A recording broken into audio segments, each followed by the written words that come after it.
Hello and welcome to Afis Concept TV, where we give you the latest news, gist and gossips. To all our listeners and subscribers, we say thank you for always tuning in to listen to us. And if you are just joining us, we say welcome to Afis Concept TV. Kindly click on the subscribe button to subscribe to our YouTube channel.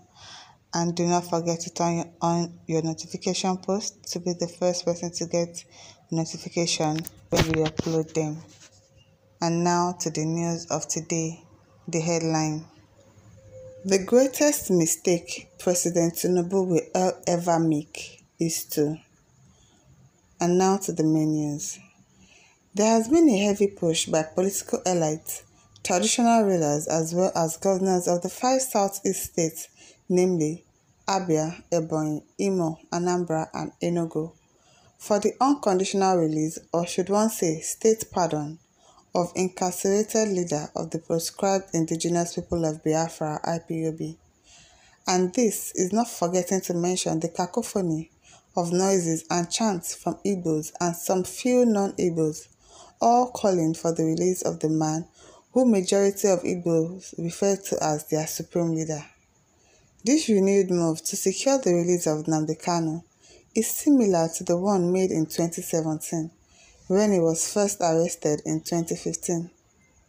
This same set of hypocritical elites from the southeast, especially the then governors, were the ones upon his release buoyed him to break his bail conditions, which included not being in the gathering of not more than 10 people at a time, among others.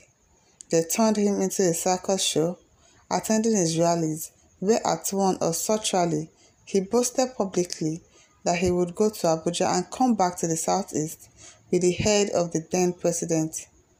His idiotic boast was greeted with a loud cheer, and when an attempt was made to arrest him, he fled the country and became a nuisance from his UK safe haven, using his infamous Radio Biafra to instigate violence and chaos across the country, especially in his southeast region. He was later rearrested in Kenya and extradited back to Nigeria in 2021.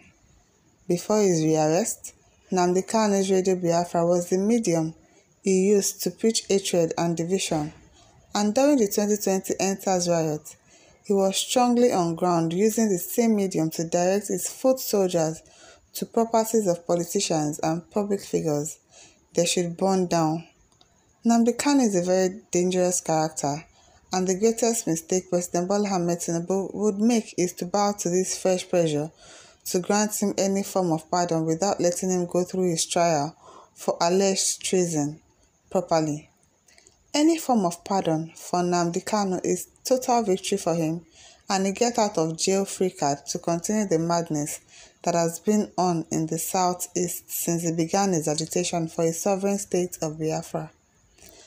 The day he was conferred with the title of Supreme Leader by his Igbo people, he wore a toga of a messiah, and his messianic spirit that enveloped his being gave him a feeling of invincibility.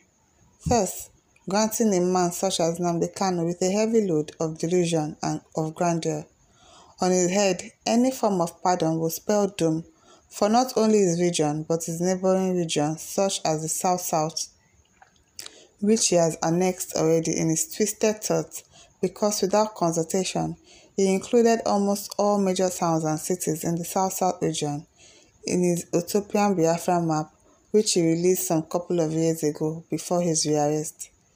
The Igbo Supreme Leader's Special Counsel, Alo Ejimako, in a media interview recently said the Nigerian government knows it can't convict the Biafra agitator with the level of evidence available, and that is why, he said, it's time to end the trial of the IPOB leader, which he tagged trial by ordeal. He stressed that the Nigerian government was aware that convicting Kanu would be impossible with the evidence on ground. Ejimako continued, if Kanu was guilty, then why is it taking so long to bring him to trial between 2017 till today, which is 8 years? It is not really a judicial trial, but trial by ordeal, trial by fire, imprisonment before conviction. Kanu is a poster boy for all the injustices that the great race, the Igbo people and their cousins in the former eastern region have suffered. I want us to examine carefully the last line in the last paragraph of Kanu's lawyer interview. Kanu is a poster boy for all the injustices that the great race, the Igbo people and their cousins in the former eastern region have suffered. In Kanu's delusional dreams, he believes Biafra extends to all the states in the South-South region, which his lawyer referred to as their cousins in the former eastern region. Pray, who would show Nnamdi Kanu and his IPOB mob back to stark reality that he is not in any form the poster boy for all the perceived injustices of the people of the South-South, especially the Yorubas? Who will remind that clown that if the South-South was looking for a poster boy for all the alleged injustices against the region, it can never be a character like Nnamdi Kanu? Who will remind Nnamdi Kanu that his utopian Biafra begins and ends within the territory of the 5 southeast states Abia, Ebonyi, Anambra, Abia, and Enugu. One can understand why majority of the governors of the southeast region are driving the Free Nnamdi Kanu campaign initiative. They want to look good in the eyes of majority of Igbos who are ardent followers and worshippers of Nnamdi Kanu, the supreme leader, because that should guarantee them a second term in office, if not for anything. That is the only selfish reason some of the governors are into this. If not, why would any right-thinking state leader call for the pardon of a man whose band of military are called IPOB-ESN, aka unknown gunmen, have held the entire region by his jugular since 2015, and since then, residents are forced to sit at home every Monday in civil disobedience to constituted authority, with the governor seemingly helpless in the face of that. Anyone that dares to step out of his home in defiance of the IPOB unknown gunmen sit-at-home order had met instant death. Soldiers and policemen deployed to protect civilians have suffered similar fate.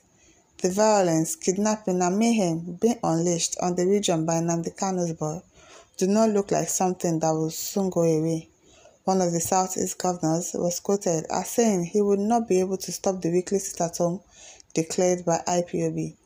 That is one of the governors now asking President Tinubu to grant Nnamdi Kanu state pardon, a governor who is a chief security officer of the state, a governor who collects hundreds of millions monthly as security votes, publicly admitted he had no powers to guarantee the safety of lives and property of people who he swore an oath to.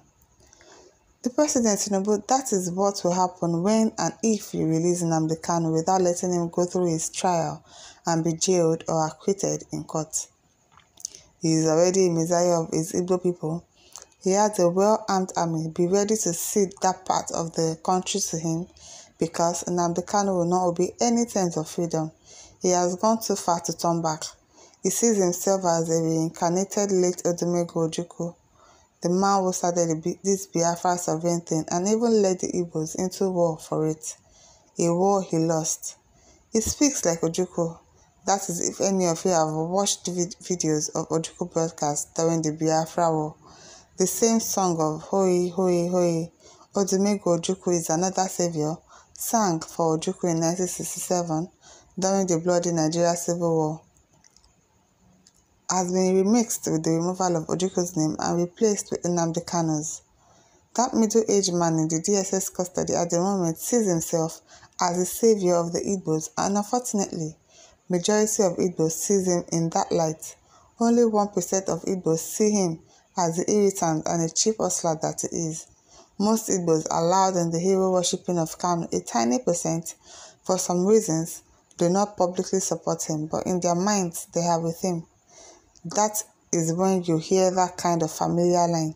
Well, not that I support what IPOB unknown gunmen are doing in the southeast, but why the government arrest Nnamdi Kanu? When you hear this from any Igbo, just know he is the closest supporter of Nnamdi Kanu and his IPOB. If President Tinubu bows to the renewed pressure from the east to free Nnamdi Kanu and discontinue his trial because he wants the court to favor Igbos, he would have made the biggest political mistake of his life.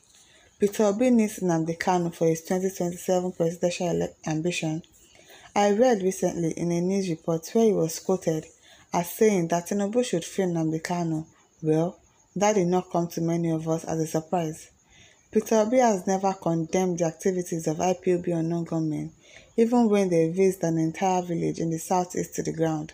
Peter Obi always found a way to experience temporary amnesia. His memory comes back alive when bandits or Boko Haram strike in the northern parts of the country. That is when Mr. Peter Obi's ex, formerly Twitter handle, comes alive, and as usual, he is always so fast to call Nigeria a failed state.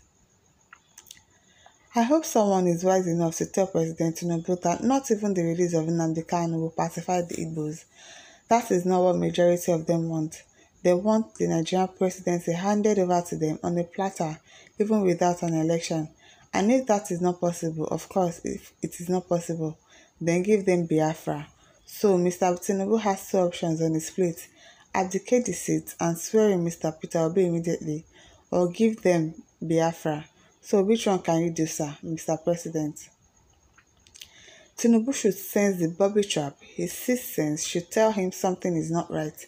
And if I were him, especially with Peter Obi's inclusion in the brigade of those calling for the pardon of Nnamdi Kanu, that should be more of a reason to give the issue a wide berth. If I were Tinubu, I would play deaf and allow the courts to decide the fate of Nnamdi Kanu, because a plot is being hatched in the southeast and Nnamdi Kanu appears to be the joker in the pack they are waiting for. And like I said earlier, Nnamdi Kanu has gone too far to go back on Biafra. He sees himself as president of Biafra already. He smells freedom for his people. He savours the savior tag always attached to his name. Kanu strongly believes he can achieve Biafra, so he is willing to play along and get his freedom. Once out, he will begin the familiar vicious verbal and physical attacks on the Nigerian state. He will start to hold large rallies and he would be a president of the Southeast. Tinubu would not be able to take it. The Southeast governors will play dumb as usual because they are protecting their political life. And then security forces will attempt to go after Kanu once again. And once again, he will flee through our porous borders back to the UK, which appeared to have tacitly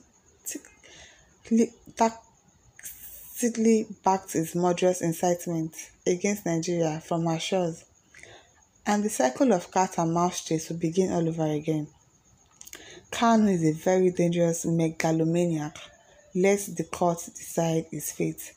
Akpovi Esade is a journalist and social affairs commentator. This Mr. Akpovi Esade really has a personal bias. He has a personal issue with Nnamdi Kanu with all these things that he has said.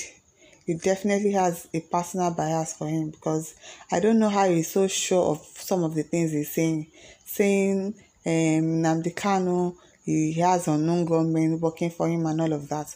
How does he know that it's Nnamdi Kanu that did all of that? Nnamdi Kanu isn't even the one that made decisions at some order in the States. So why is he concluding like that? Why is he saying all sorts of things like that as if he has a personal issue with him? He has a personal issue with Peter Obi. I don't understand. My listeners, what do you think? Kindly leave your thoughts in the comment section, and do not forget to like, to share, and to subscribe to our YouTube channel. Thank you for listening. See you some other time. Bye.